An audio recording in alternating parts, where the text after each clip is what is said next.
সম্মানিত তৌহিদি জনতা, আপনাদের সামনে আমি বলতে চাই, বাংলাদেশের মতো সংখ্যাগরিষ্ঠ মুসলমানের এই দেশে সাধু এবং নরঙ্কিতি নামে ইসলাম বিকৃতি করে ইসলামের অপমান সহ্য করা হবে না।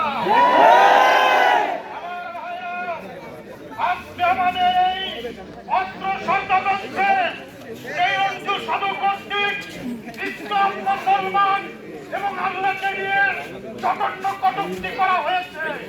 আমরা তার প্রতিবাদে ওই সাধু চূড়ান্ত শাস্তি ফাঁসি চাই।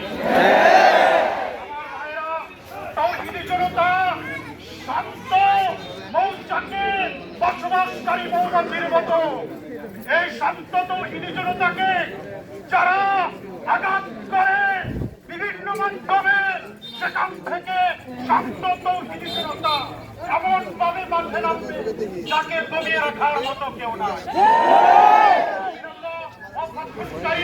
ওই রঞ্জু সর্বমান পাখিকে আমি আমার